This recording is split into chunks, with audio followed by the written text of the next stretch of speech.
Ce programme vous est présenté par l'association évangélique Compassion, une œuvre missionnaire fondée en 1978 par les missionnaires Samuel et Dorothée Atzakordzian, un couple qui exerce son ministère dans une trentaine de pays du monde.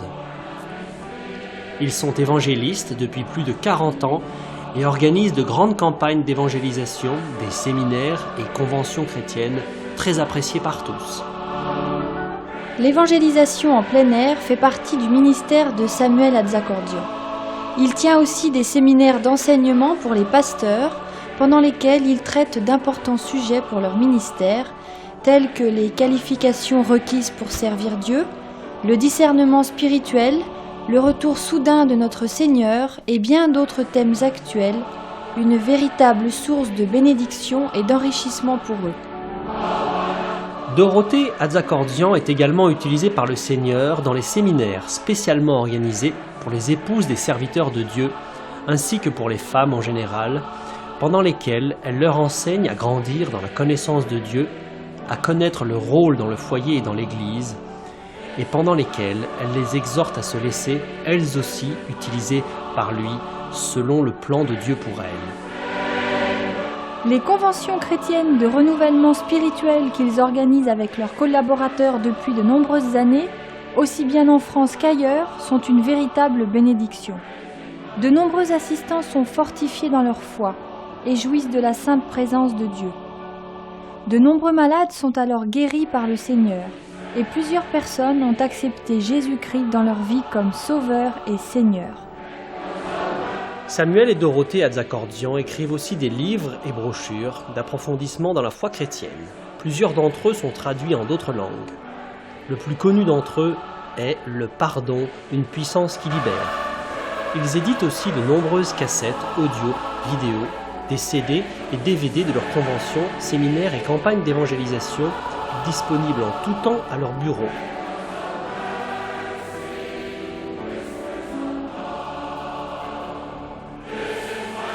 Leur site internet très intéressant vous permettra de mieux encore connaître leur ministère, de vous procurer régulièrement leurs messages d'édification, de lire de merveilleux témoignages d'intervention divine et aussi d'acheter en direct leurs nombreux articles. Si vous le souhaitez, une rubrique spéciale vous donne aussi la possibilité de devenir partenaire de l'œuvre Compassion, œuvre missionnaire internationale.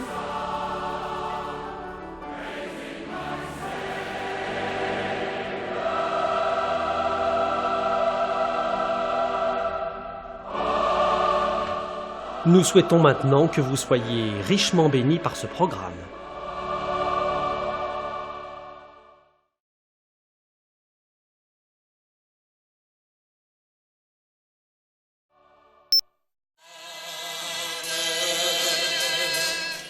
La gloire du ressuscité,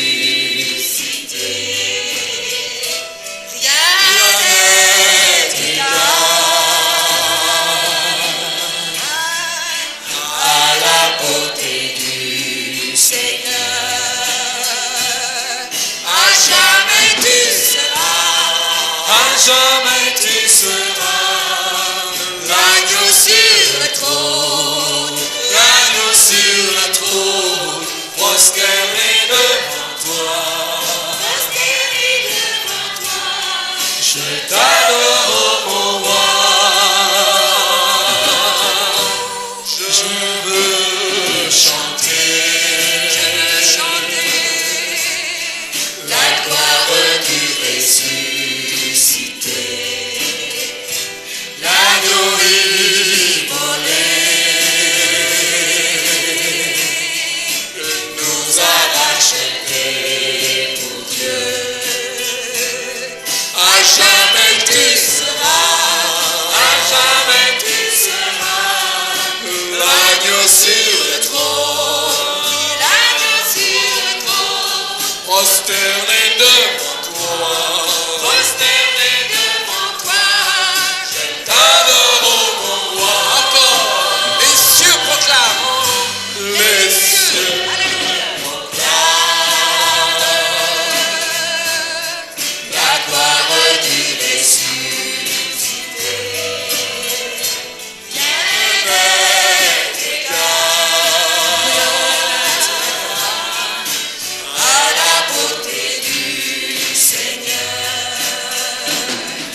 jamais tu seras l'agneau sur le trône,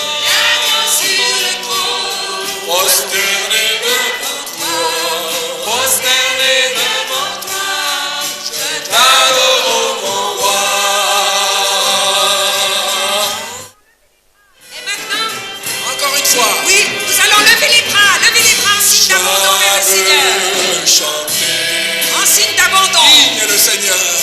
Lui seul est digne de recevoir la gloire. Amen. L'agneau Volé. nous a rachetés pour Dieu. À jamais tu seras, à jamais tu seras l'agneau sur le trône, prosterné devant toi, je t'adore, mon roi. À jamais tu seras, à jamais tu seras, Oh, merveilleux Sauveur. à jamais Nous t'adorons, nous te louons. l'agneau sur le trône. Amen. Tu es digne, Seigneur, de recevoir. Oh, l'hommage, l'honneur. T'adore, Oh, mon roi. alléluia, Seigneur. À jamais tu seras, À jamais tu seras, à jamais tu seras l'agneau sur le trône, prosterné devant toi, je t'adore, mon roi. Glorifions le Seigneur.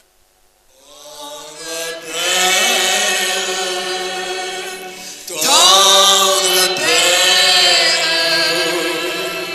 tu as fait de nous des enfants, tendre Père.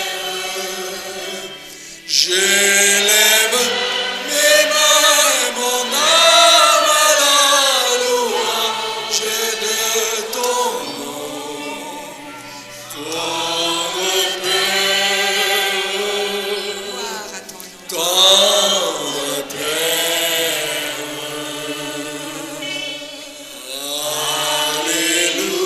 Alléluia, Alléluia,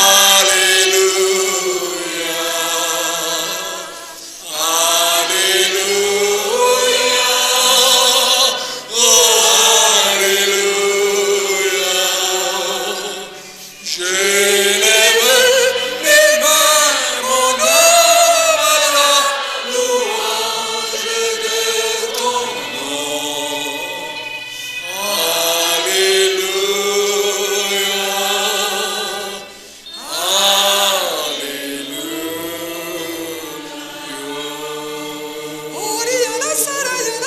Oyamandoro girfa, ayandoro girma, ayalandoro fi, ayalandoro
La présence du Seigneur est là. Merci Seigneur. Il souffle sur nous Amen. comme une brise, Alléluia. comme un vent très doux. Merci Seigneur. Et il nous demande, Alléluia. il y a plusieurs personnes au milieu de nous qui ont le cœur agité. qui sont troublés, agités au-dedans d'eux-mêmes, à cause de fardeaux, à cause de problèmes, à cause d'angoisses qu'ils ont vécues.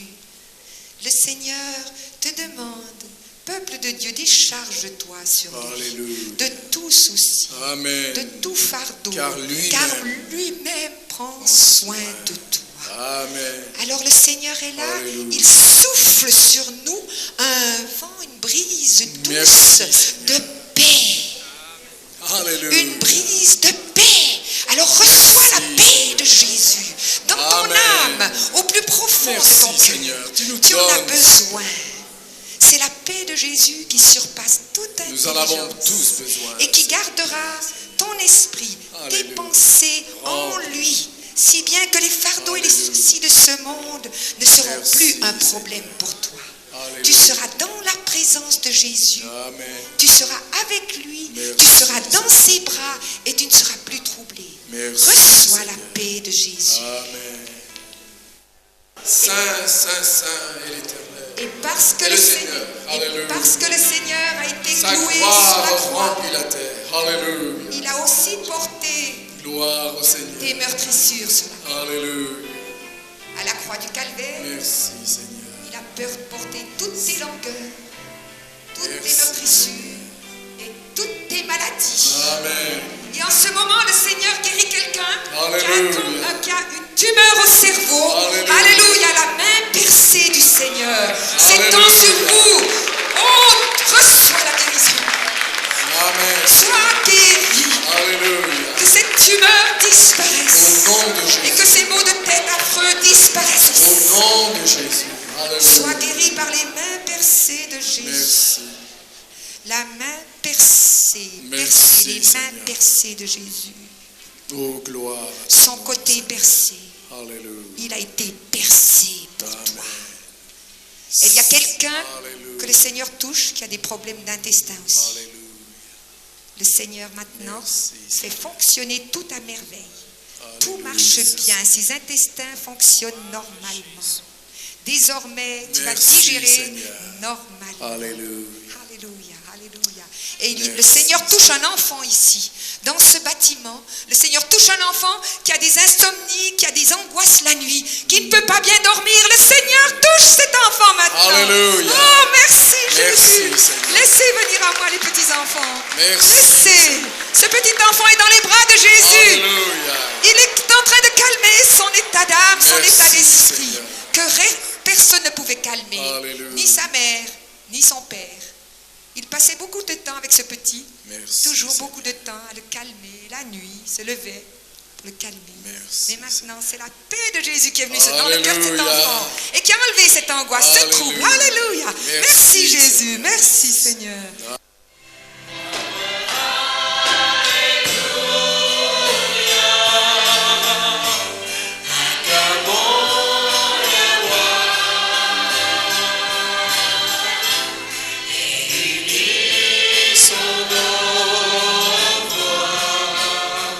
Pour chanter ses louanges. Gloire, alléluia. Acclamons le roi. Unis son envoi pour chanter ses louanges. Gloire, alléluia. Acclamons le roi. Unis son envoi pour chanter ses louanges. Et le roi est au milieu de nous. Et il touche des personnes au milieu de nous.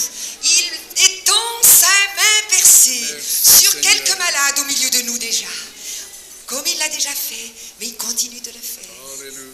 Parce qu'il est le roi. Parce que c'est lui qui commande. Merci, Seigneur. Parce que c'est lui qui nous a créés. Et il n'a pas besoin de grandes manifestations pour se manifester. Et ce matin, il se manifeste en douceur. Il touche quelqu'un qui a des problèmes de pancréas. Le Seigneur te guérit. Ton pancréas est désormais guéri. Il fonctionne normalement. Alléluia. Il y a quelqu'un d'autre, alléluia, alléluia, quelqu'un d'autre qui a de l'eczéma. L'eczéma s'en va, alléluia. Tu es guéri, tu es complètement guéri. Alléluia, par la puissance de Jésus. Alléluia. Merci. Et il y a quelqu'un qui a une douleur dans la nuque aussi. Merci. Cette douleur s'en va. Merci. Parce que Jésus, la main percée de Jésus vient te toucher dans la nuque. Et cette douleur est partie. Alléluia, merci Seigneur. Alléluia. Il y a aussi quelqu'un qui a une enflure au pied, qui a de la peine à partir pour une raison que personne ne connaît. Merci, Seigneur. Le Seigneur pose sa main sur cette enflure maintenant. Et elle va disparaître. Elle va s'en aller maintenant. Parce que lui, il est le grand médecin. C'est lui qui t'a créé. Il connaît toutes les cellules de ton corps qui ne fonctionnent pas. Il est là, le roi. Le roi est là. Et il dispose de nos corps comme il le veut. Il fait ce qu'il veut. Et dans ses meurtrissures, nous avons été guéris. Il a payé le prix pour cela. Merci Seigneur. Merci, Seigneur. Alléluia.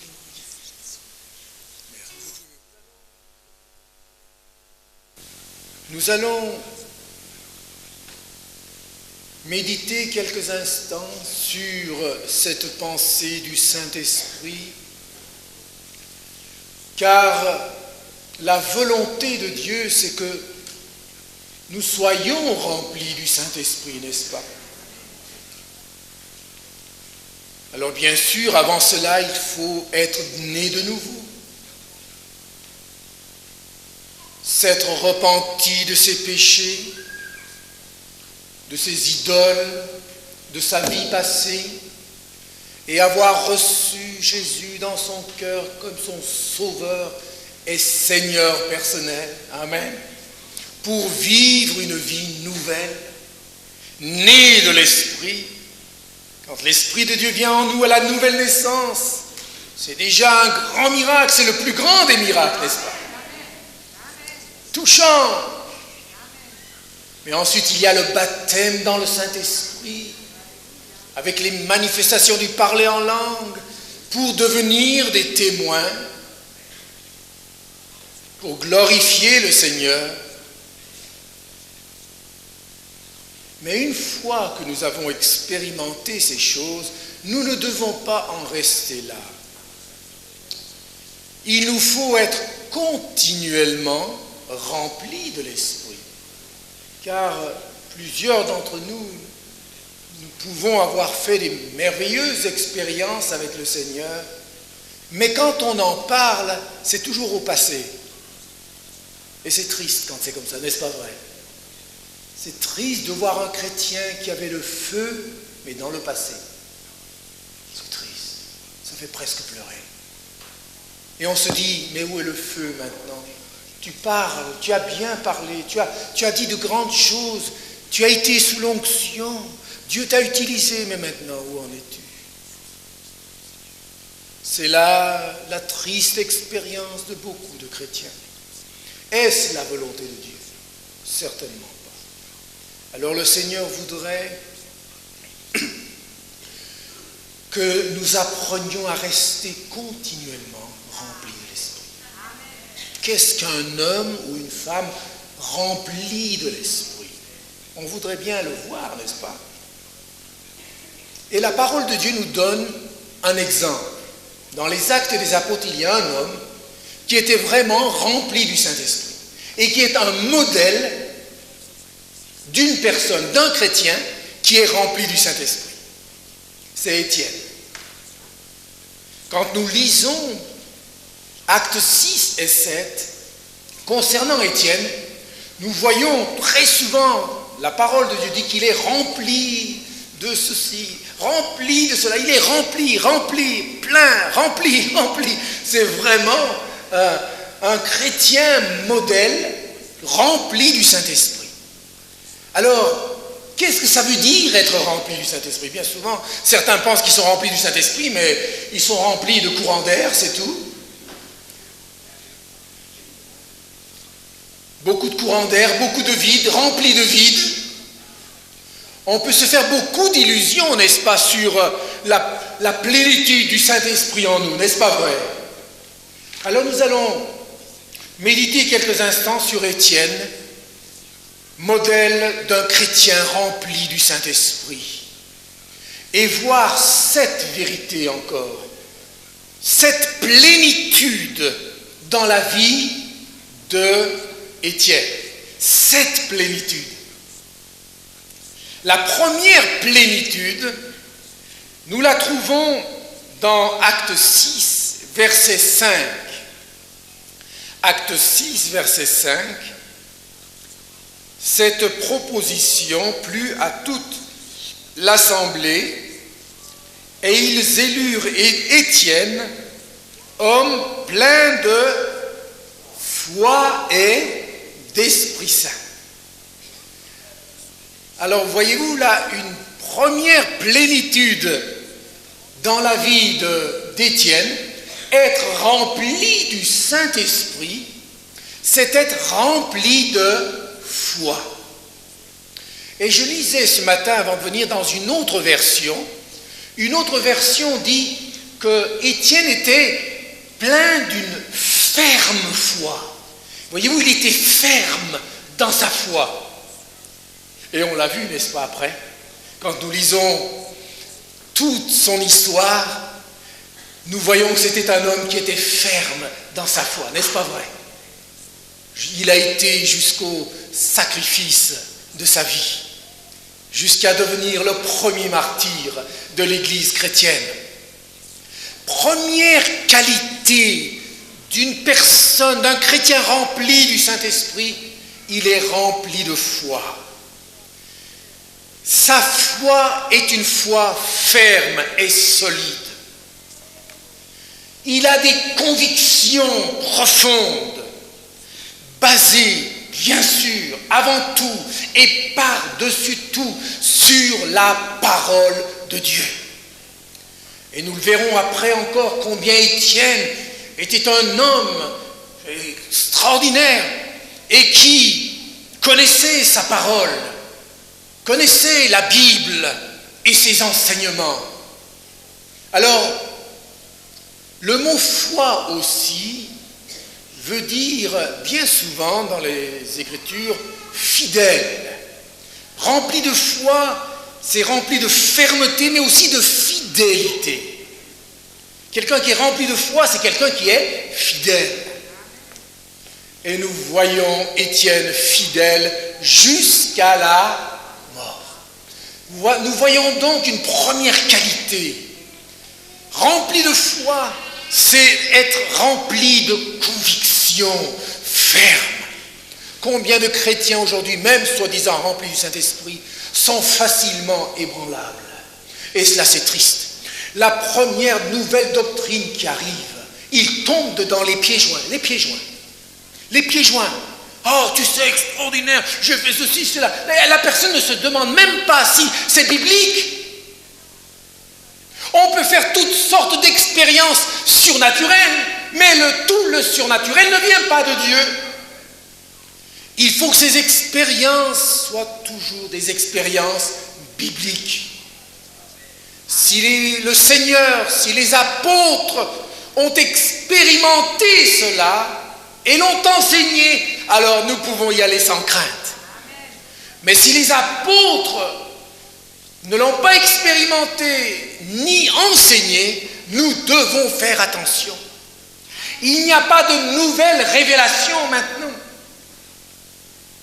Le Saint-Esprit, quand il est dit dans Jean 16, ne parlera pas de lui-même. Je lisais aussi une autre version dit ceci, c'est-à-dire que le Saint-Esprit n'apportera pas un message personnel, avec des révélations personnelles. Parce qu'aujourd'hui, nous entendons cela. Le Saint-Esprit m'a montré quelque chose. Qu'est-ce qu'il t'a montré? Eh bien, c'est des choses tout à fait nouvelles, que Jésus et les apôtres n'ont pas enseignées. Si c'est cela, ce n'est pas le Saint-Esprit. Le Saint-Esprit ne parlera pas de lui-même, mais cela veut dire qu'il n'a pas de message à part du Seigneur et du Père. Au contraire, il vous enseignera toutes choses. Il rendra témoignage de moi. Ce qu'il aura entendu, il le dira. Il n'y a rien de personnel dans la révélation du Saint-Esprit. Il est là pour prendre le message du Seigneur et nous le révéler. Amen.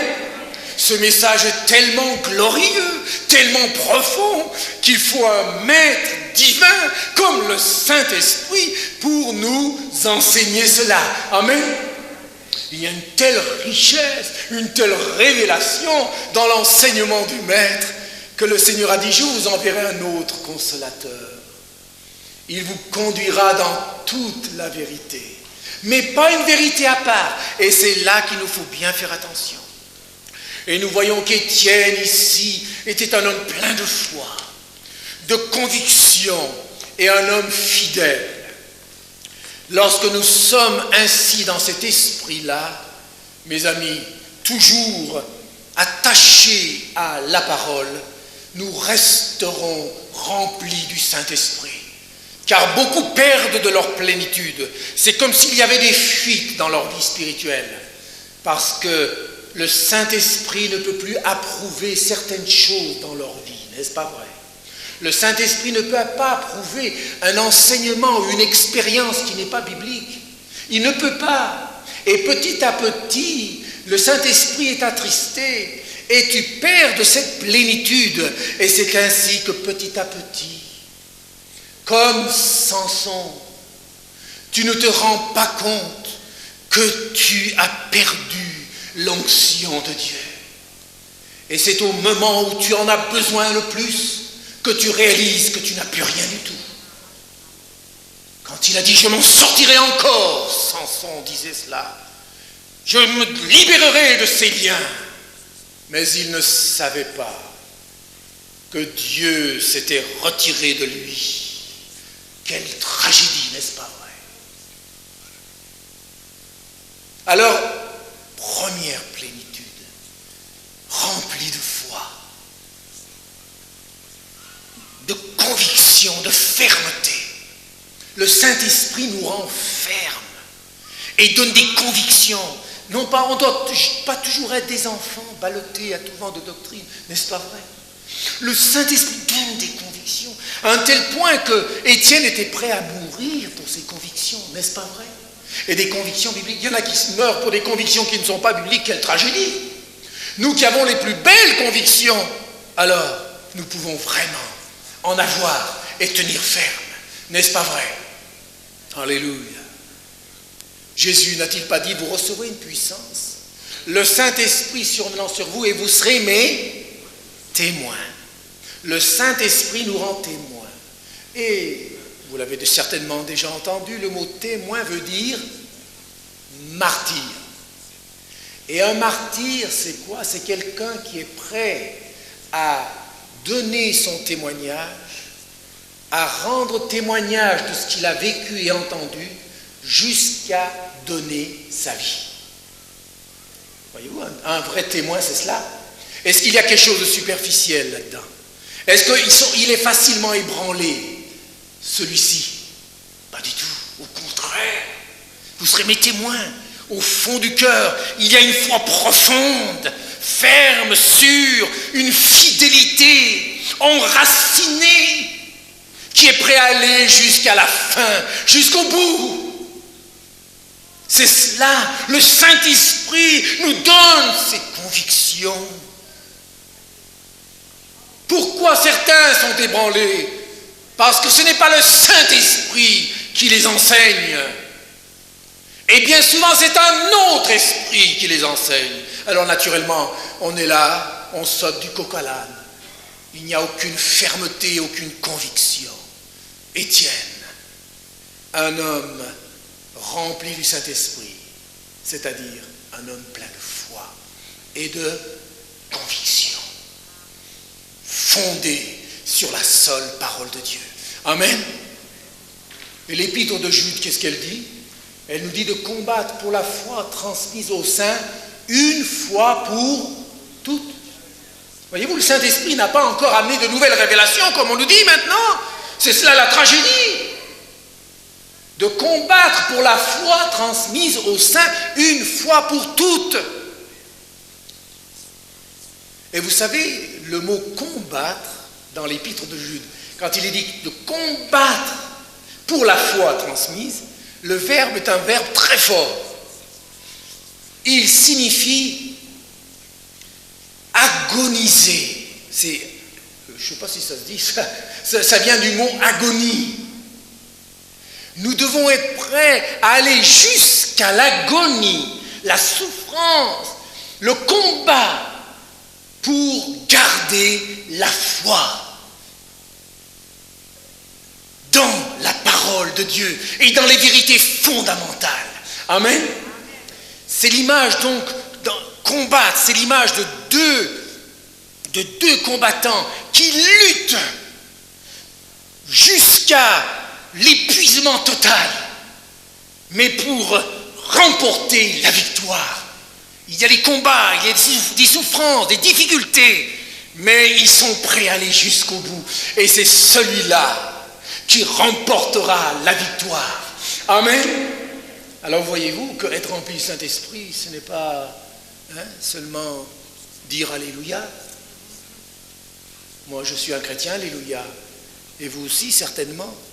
Mais avec le chrétien Alléluia, il faut être aussi le chrétien Amen.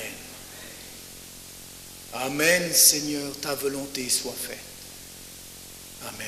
Quel que soit le chemin, les difficultés, les combats, que nous puissions toujours dire au Seigneur, oui, Seigneur, je veux faire ta volonté.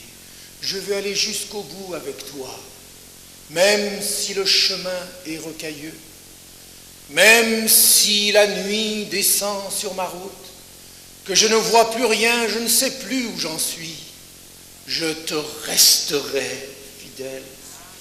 Amen, Seigneur, ta volonté soit faite et non la mienne. Amen. Voilà une personne remplie du Saint-Esprit et non pas quelqu'un qui toujours change. Du matin au soir, il change et du soir au matin aussi. Deuxième qualité, au verset 8, chapitre 6 toujours, verset 7, il est dit, la parole de Dieu se répandait de plus en plus, le nombre des disciples augmentait beaucoup à Jérusalem, une grande foule de sacrificateurs obéissait à la foi. Étienne, qu'est-ce que vous avez ici? Plein de grâce et de puissance. Faisait des prodiges et de grands miracles parmi le peuple. Oui, là, il y a maintenant une deuxième qualité. Être rempli du Saint-Esprit, c'est quoi? C'est être plein de grâce. Et vous remarquez ici que la grâce vient avant la puissance. Il y en a qui mettent la puissance avant tout, et la grâce, il n'y a plus rien du tout. Il n'y a plus de grâce du tout. Comme il n'y a pas de grâce, la puissance un jour disparaîtra totalement. Ne l'oublions pas. Si nous voulons que la puissance du Saint-Esprit reste sur nous, il faut que la grâce de Dieu, le caractère du Seigneur soit manifesté en nous. Pas seulement sa puissance. Certains mettent l'accent uniquement sur la puissance, mais peu sur le caractère de la personne. Mais si nous voulons rester remplis du Saint-Esprit et avoir continuellement sa puissance manifestée dans nos vies, il nous faut être plein de grâce. Amen. Et la grâce ici, c'est le caractère de Jésus en nous. C'est les fruits de l'esprit, l'amour, la joie, la paix, la patience, la bonté, la bénignité, la douceur, la tempérance. Est-ce que nous faisons des efforts pour que ces fruits se manifestent dans notre vie? Savez-vous qu'on peut même manifester des dons et ne pas avoir les fruits, comme c'était le problème dans l'église de Corinthe, n'est-ce pas? C'est pourquoi l'apôtre Paul a voulu corriger tout cela. Il leur a dit, aspirez aux dons spirituels, mais recherchez la charité. Car sans la charité, je ne suis rien. Alors certains, vous voyez, on va dans les extrêmes. C'est toujours la même chose. Les uns, c'est la puissance sans la charité, et les autres, c'est la charité sans la puissance. Ah, nous, c'est que l'amour. Nous, c'est l'amour. Non. S'il y a l'amour, l'amour est le chemin, le canal qui nous permet de manifester la puissance de Dieu. Amen. Quand l'apôtre Paul dit aux Corinthiens, « Et je vais vous montrer une voie plus excellente encore. » Mais pourquoi? Pour que les dons et la puissance de Dieu se manifestent dans une vie. Et ce chemin, c'est quoi? C'est la compassion.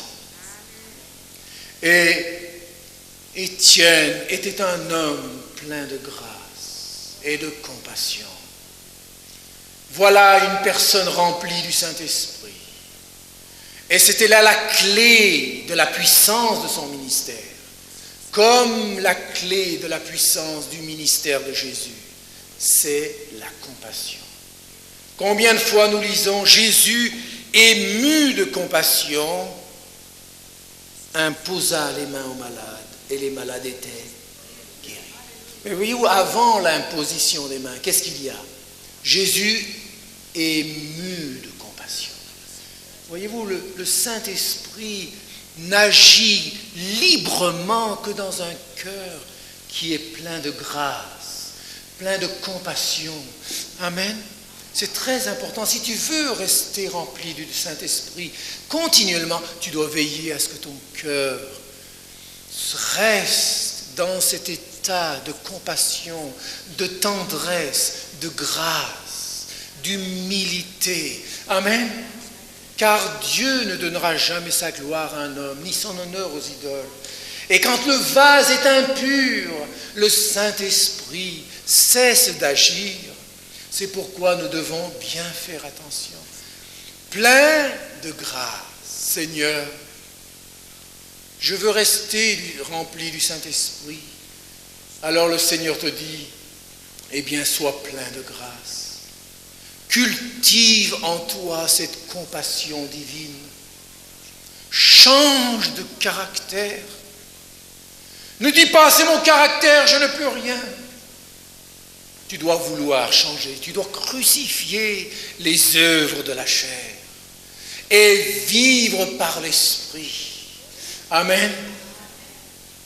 Être plein de foi, c'est être plein de grâce. Et plus nous sommes remplis de sa grâce et de sa compassion, plus le Saint-Esprit nous remplira, nous inondera et nous rendra en bénédiction aux autres. Amen. Ne l'oublions pas cela. Voyons une troisième qualité. Eh bien, j'en ai déjà parlé un petit peu, mais on va le noter. Et toujours acte 6, 8, plein de grâce et de puissance. C'est la troisième qualité. Plein de puissance. Et là encore, par la puissance, on a dit et fait dire beaucoup de choses. Mais si nous voulons que la puissance de Dieu agisse en nous, c'est Paul qui nous en donne la clé encore. Dans son épître aux Corinthiens, quand le Seigneur Jésus lui a dit « Ma grâce te suffit, car ma puissance s'accomplit dans ta faiblesse. » Vous savez, être puissant, ce n'est pas à dire, voilà, vous allez voir ce que vous allez voir maintenant. La puissance, elle est là, hein, attention. Moi, quand je dis quelque chose, paf, ça bouge. Hein. Puis quand je mets ma main là, paf. Quelqu'un qui manipule la puissance de Dieu comme ça, cela ne vient pas de Dieu. Le Saint-Esprit ne se laisse pas manipuler. Sa puissance s'accomplit dans notre faiblesse. La vraie puissance se manifeste dans cet esprit-là. Si nous sommes imbus de nous-mêmes, nous allons nous égarer dans des voies de travers qui nous conduiront peut-être même dans la perdition. Sa puissance se manifeste toujours dans un grand sentiment de faiblesse. C'est pourquoi c'est quand je suis faible que je suis fort. Qui est-ce qui a dit cela? C'est Paul. Ah bon? Ah, c'est comme ça? Il était faible? Ah bon? Bon, j'aurais pas cru. Aujourd'hui, on entend des prédicateurs, jamais ils osent dire qu'ils sont faibles. Jamais ils osent dire qu'ils sont faibles. La seule chose qu'ils disent, je suis fort, je peux tout. Oui, on peut tout par Christ, mais par Christ. Par Christ, pas par nous-mêmes. Et si nous n'en sommes pas vraiment convaincus, le Seigneur nous fera passer par de tristes expériences. Car il tolère certaines choses jusqu'à un certain point. Parce qu'il est plein de grâce aussi. Mais si nous devons apprendre une leçon salutaire, dans son amour, il permettra des expériences cuisantes qui seront pour notre salut. Puissions-nous avoir à ce moment-là l'humilité de reconnaître nos fautes, de nous relever et de repartir sur le bon chemin. Amen. Nous voyons certainement pas Étienne en train de se vanter de sa puissance. Mes amis, on ne manipule pas Dieu. Sinon, c'est un autre esprit qui commence à agir. C'est quand je suis faible que je suis fort. Le Saint-Esprit, quand il vient, ne nous rend pas forts. Il nous rend faibles pour que par notre faiblesse, sa puissance se manifeste. Alléluia. C'est cela qu'il fait, le Saint-Esprit. Il ne vient pas nous dire, mais non, t'es fort. Non, tu peux rien sans moi. Tu peux rien sans le Seigneur. Il nous rend conscients de notre faiblesse, afin que dans cette faiblesse, nous puissions crier à lui et dire, Seigneur, si tu n'agis pas, je suis perdu. Si tu n'agis pas, c'est la catastrophe, Seigneur. C'est dans cet esprit-là que Dieu se plaît à agir, mais non pas en s'en étant imbu de soi-même. Quelle tragédie! Il n'y a plus rien du Seigneur. Le caractère du Seigneur n'y est pas. Plein de puissance. Ne l'oublions pas, cette puissance s'accomplit dans la faiblesse. Alors, ne te désespère pas de ta faiblesse. C'est le Saint-Esprit qui fait cela. Il veut que tu en sois conscient. Mais ne perds pas courage dans ta faiblesse. Ce qu'il veut faire, tu es faible, mais regarde au Seigneur. Avec lui, tu feras des exploits, mais avec lui seulement. Regarde à lui, compte sur lui. Et tu verras Dieu agir. Amen. Et quand il en est ainsi, nous donnons certainement toujours toute la gloire au Seigneur, n'est-ce pas vrai? Car nous réalisons que nous ne sommes rien du tout. Absolument rien. Plein de puissance. Verset 15 maintenant. 6-15. Une parole extraordinaire qui est là, un verset extraordinaire. Tous ceux qui siégeaient au Sanhédrin, ayant fixé les regards sur Étienne, son visage leur parut comme celui d'un ange. Quel verset, quelle expérience. Il était plein de quoi là? De lumière. Voilà, il est plein de lumière. Alléluia. La lumière, c'est quoi? C'est la pureté, la sainteté, la consécration, la pureté. Étienne, pourquoi était-il un modèle d'un chrétien rempli du Saint-Esprit? Parce qu'il était plein de lumière. Il marchait dans la lumière. Le Dieu qu'il sert est un Dieu de lumière.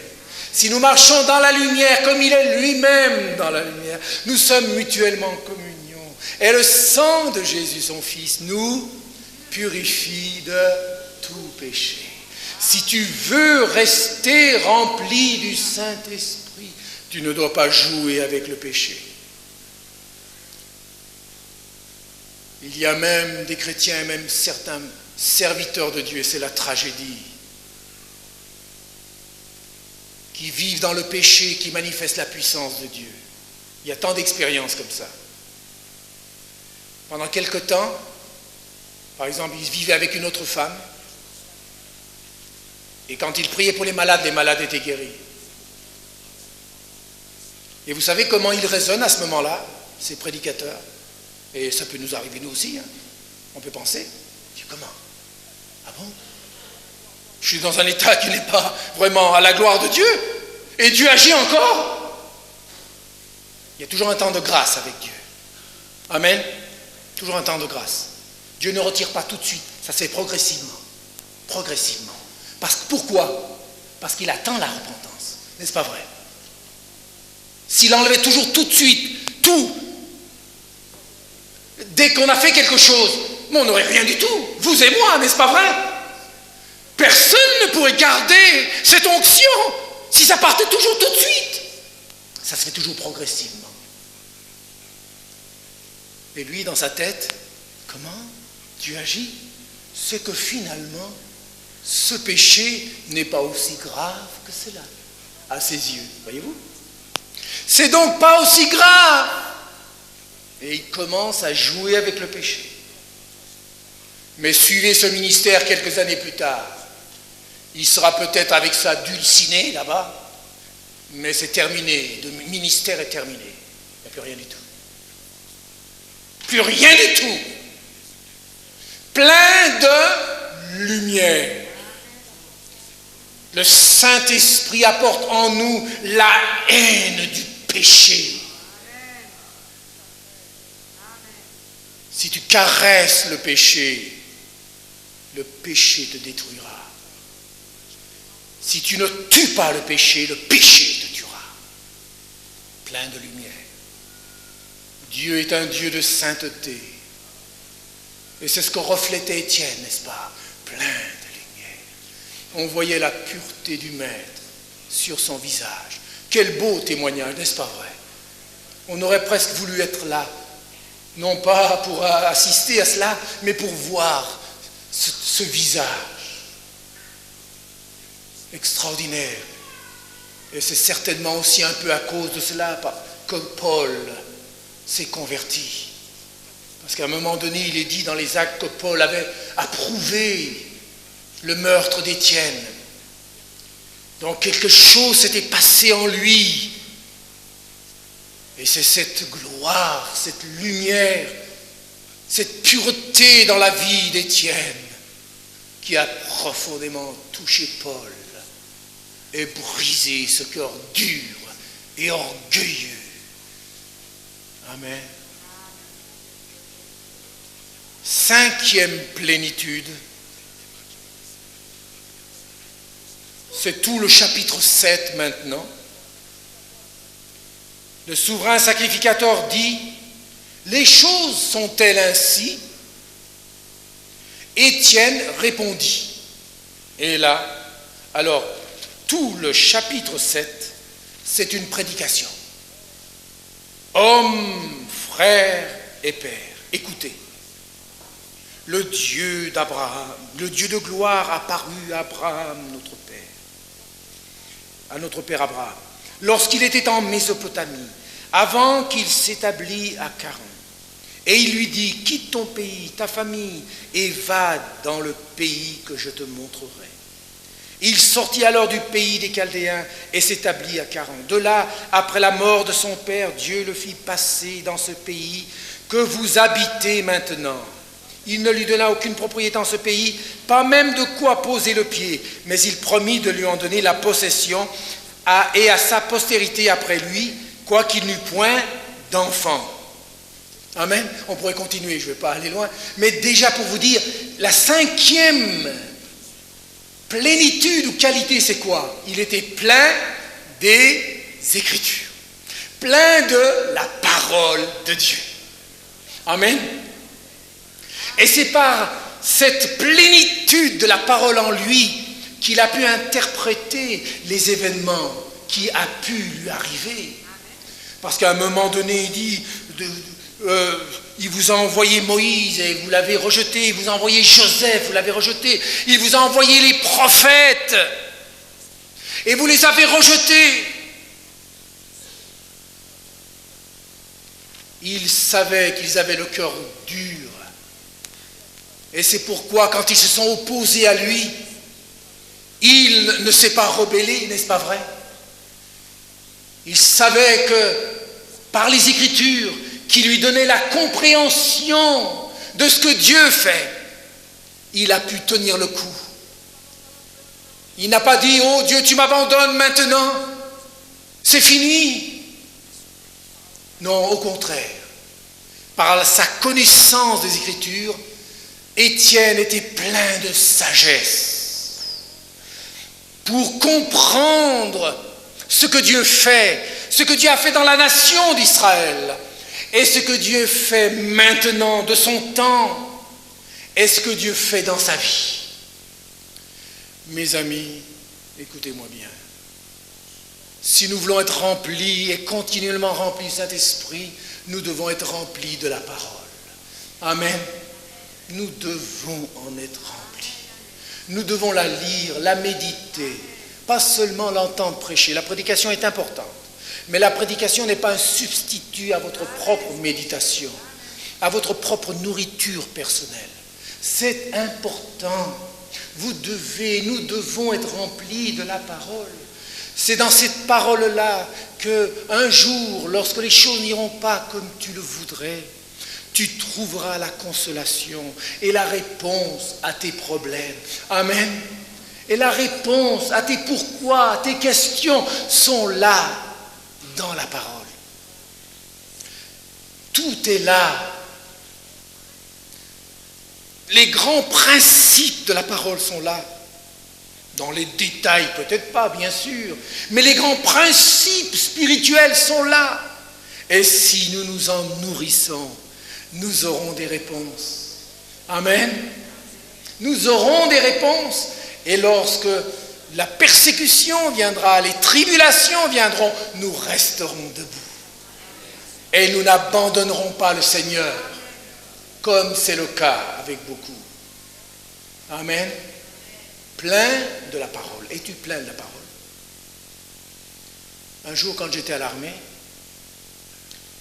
je m'étais juste converti avant d'aller à l'armée, et je rendais témoignage à un jeune homme comme moi. Et lui, il disait qu'il connaissait aussi sa Bible. D'ailleurs, dans la conversation, d'un seul coup, il me dit, mais d'ailleurs, la Bible dit, aide-toi et le ciel t'aidera. Je lui dis, c'est écrit dans la Bible, ça. Montre-moi le verset. Je l'attends toujours, ça fait des années que j'ai fait mon service à Grenoble, là. Depuis des années, j'attends le verset, aide-toi et le ciel t'aidera. Et il était convaincu que c'était dans la Bible. On lui avait dit que c'était dans la Bible, mais il ne l'avait pas vérifié. Voyez-vous, bien souvent, nous aussi, on entend des gens qui nous disent, mais c'est écrit, et on ne vérifie pas. Et quand vous vérifiez, vous ne trouvez pas le verset. Voyez-vous comme c'est important. C'est pas parce que quelqu'un vous dit « Ah mais c'est écrit !» Alors qu'est-ce qu'il faut faire à ce moment-là? Et non pas gober tout de suite comme cela, en faisant confiance. C'est là l'erreur avec beaucoup de chrétiens. Écoutez-moi bien, c'est important. Même avec votre pasteur. On doit faire confiance au pasteur, n'est-ce pas? Mais quand il y a quelque chose qui ne va pas bien, on ne doit pas tout gober comme cela. Ah oui, vous avez dit quelque chose là, mais je ne vois pas ça dans la Bible. Les apôtres n'ont jamais fait ça. Tais-toi! J'ai rien du tout, toi! Je suis pasteur, je suis prédicateur. Tais-toi! Vous voyez, quand on est embarrassé, on fait ça.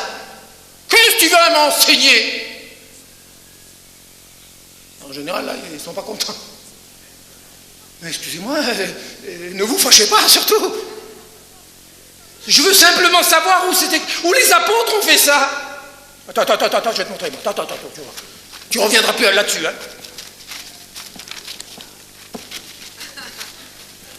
Oh, mais j'ai oublié le passage. J'avais lu ça dans un livre. Ah, dans un livre. Ah, voyez-vous, lui ici, il a été influencé par quelqu'un d'autre. Et il n'a pas, par un autre prédicateur.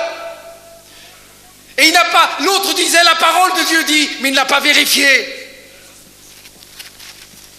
Ah mais là je ne trouve pas sur le moment, je vais voir ça. Et puis il n'y a plus de réponse, il n'y a plus rien du tout. Remplis de la parole de Dieu. Nous devons être comme les chrétiens de Bérée, qui vérifiaient chaque jour dans les Écritures ce que Paul enseignait. C'était Paul, c'était un apôtre. Est-ce qu'il a été vexé, Paul? Pas du tout. Est-ce que le Saint-Esprit a été vexé? Pas du tout. Le Saint-Esprit a mis ses paroles dans la Bible. Pourquoi? Pour dire, c'est cela. C'est cela. Le Saint-Esprit est derrière, la parole est derrière. Rien d'autre. Le Saint-Esprit est derrière, la parole et rien d'autre. Et Paul n'a pas été vexé, au contraire. Il a loué ces chrétiens de Bérée. Il a vu que c'est ceux-là qui seront des chrétiens fermes et qui ne seront pas séduits facilement par les autres.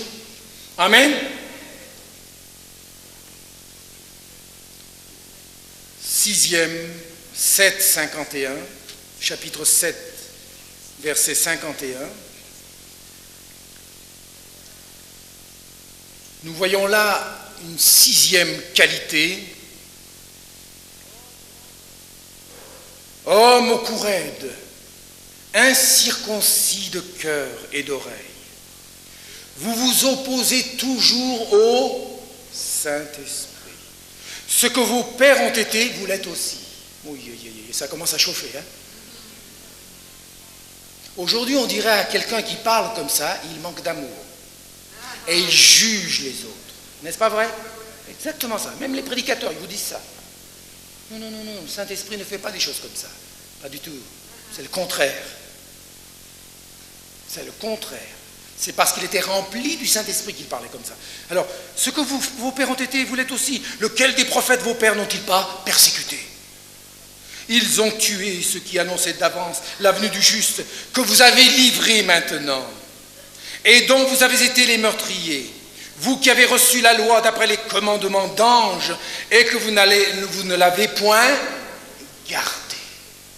Alors, sixième qualité d'une personne remplie du Saint-Esprit, sixième plénitude, Étienne était plein de courage. Amen. Il fallait bien qu'il soit plein de courage pour dire ce qu'il a dit, n'est-ce pas vrai? Homme au cou raide, il savait ce qui allait lui arriver, mais peu importe. Il était prêt à aller jusqu'au bout. C'est cela une personne remplie du Saint-Esprit. Il a du courage. Vous voyez, en lui-même, il n'est rien. Mais il ne recule devant rien. Quand Dieu lui demande une tâche, il est prêt à aller jusqu'au bout, quelles qu'en soient les conséquences, quelles que soient les difficultés. Il est plein de courage. Le Saint-Esprit nous rend courageux. Alors bien sûr, et des fois nous devons dire des paroles d'amour, n'est-ce pas vrai? Il ne faut pas tomber dans l'autre extrême maintenant. Mais il y a aussi de telles paroles. Nous devons dire, quand on est rempli du Saint-Esprit, on doit dire aussi, dans l'amour toujours, des paroles qui ne plaisent pas toujours aux autres. Parce que si vous les dites, vous savez que vous allez perdre cette personne. Vous vous dites dans votre petite tête, si je dis ça, même dans l'amour, c'est fini. Je ne le revois plus, c'est terminé. Vous connaissez la personne, vous lui dites un mot, pof, terminé. Tu manques d'amour, tu me juges, tu me condamnes, allez, terminé, vous ne le voyez plus, c'est fini. Êtes-vous prêt à aller jusque-là? Même en disant, vous savez, souvent on nous dit, on prêche la vérité, mais ça ne porte pas. On prêche la vérité dans l'amour et ça ne porte pas. Même quand vous dites la vérité dans l'amour, on n'accepte encore pas. Parce qu'on pourrait penser qu'en disant la vérité dans l'amour, tout le monde acceptera. C'est une erreur. C'est une erreur. Même quand vous dites dans l'amour, on n'acceptera pas quand même. Jésus qui était plein d'amour et de vérité, qu'est-ce qu'on a fait de lui? On l'a crucifié. Alors attention, ne vous laissez pas culpabiliser aussi par les autres qui vous disent « Oh oui, tu manques d'amour, tu dis la vérité, mais tu manques d'amour. » Non. Dire la vérité, c'est une preuve d'amour. Amen. Ne vous laissez pas culpabiliser, parce que même quand on dit la vérité avec amour, les gens n'en veulent pas. Plein de courage. C'est fini maintenant, on ne le voyait plus. Es-tu prêt à ce que certains te laissent? C'est cela le courage. Mais le Seigneur, lui, ne t'abandonnera jamais. Amen. La présence et l'approbation du Seigneur sont les choses beaucoup plus importantes que tout le reste, que l'approbation des hommes et le soutien des hommes.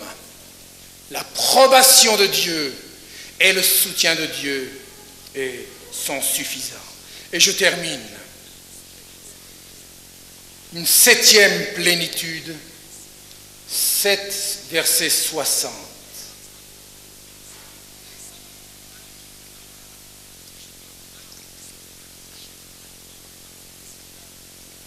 On peut lire déjà à partir du verset 58. Les témoins déposèrent leurs vêtements aux pieds d'un jeune homme nommé Saul. Ah ben vous voyez, c'est là le verset, le passage.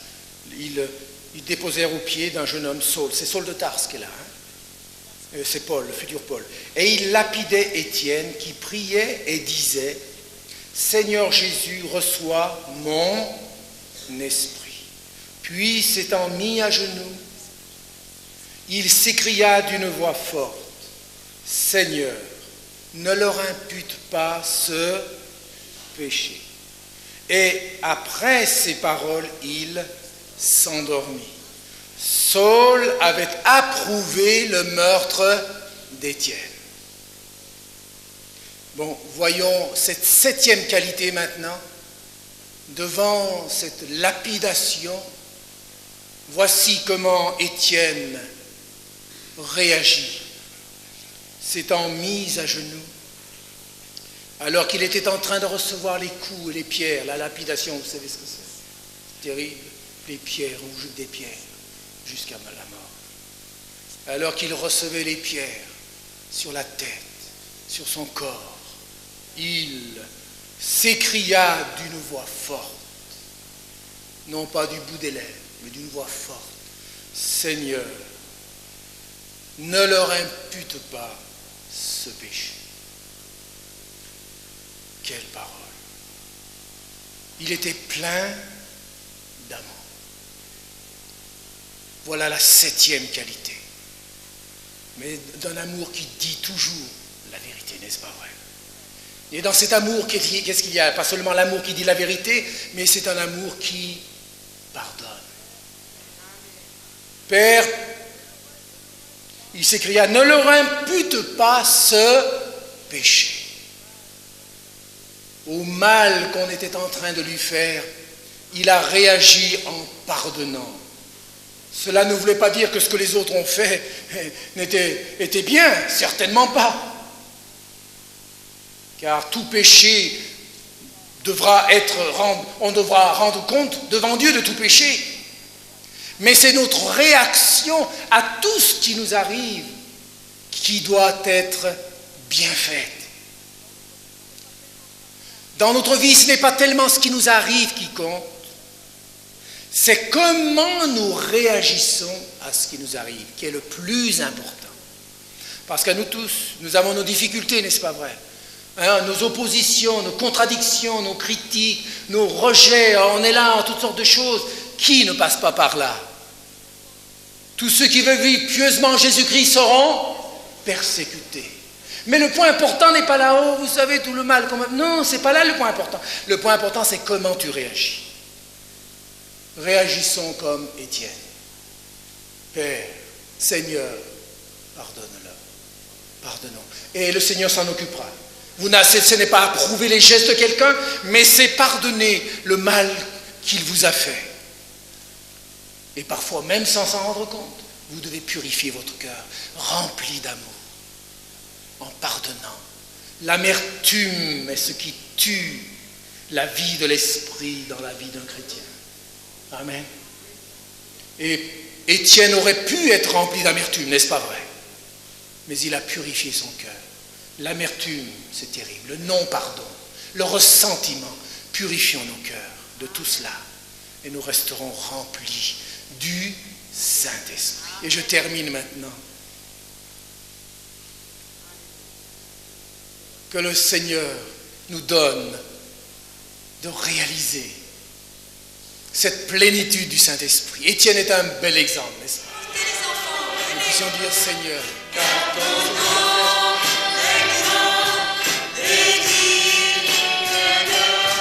c'est notre fille.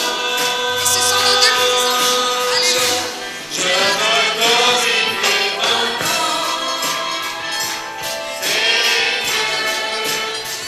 Bénis Michael, Seigneur. C'est Jésus qui va te bénir. Jésus, Jésus. Merci Jésus. Bénis Michael, Seigneur. Oui, nous le bénissons au nom de Jésus. Nous te l'apportons, Seigneur. Oh Jésus, touche-le. Seigneur, que tout petit et que la... Amen. dans ton être tout entier, par la puissance du Seigneur. Et que la paix de Jésus soit sur toi et que tu sois toujours fidèle à Jésus. Merci Seigneur. Amen. Reçois le Seigneur Jésus dès ton jeune âge. Amen. Au nom de Jésus. Au nom de Jésus. Alléluia Seigneur. Merci Seigneur. Tu bénis Christine Seigneur. Oh Dieu, tu l'as forte, tu l'as bénie,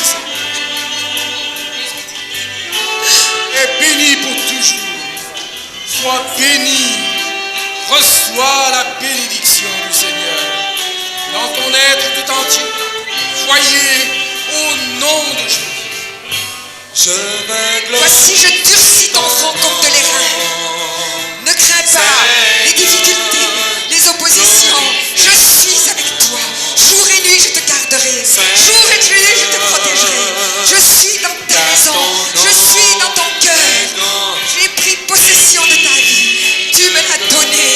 Elle est à moi. Tu es à moi. Alléluia. Soyez bénis. Nous bénissons Malik au nom de Jésus. Au nom de Jésus. Qu'il vienne à la connaissance du salut. Nous le bénissons là où il est au nom de Jésus. Alléluia. Merci Jésus. Alléluia. Merci Jésus. Alléluia.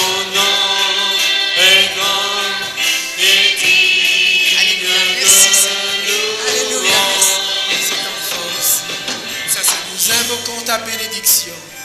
Tu as pris les enfants dans tes bras, Seigneur, et tu les as bénis. Sois béni. Au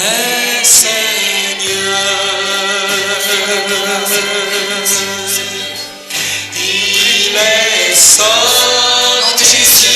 Alléluia. Au nom de Jésus. Que ce foyer soit béni. Que toute agitation, toute angoisse disparaisse de cet enfant. Alléluia. Au nom de Jésus. Sois béni. Réjouis dans ton cœur. Amen. Dans la présence de Jésus.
Dans une vie de pureté. Amen. Et qu'ils tiennent à cette pureté plus qu'à leur vie, parce que c'est la pureté du Seigneur.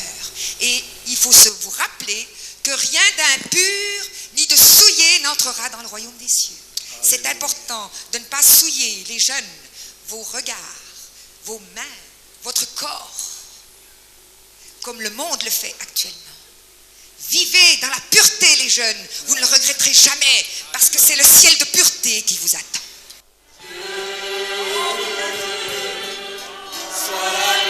Alléluia.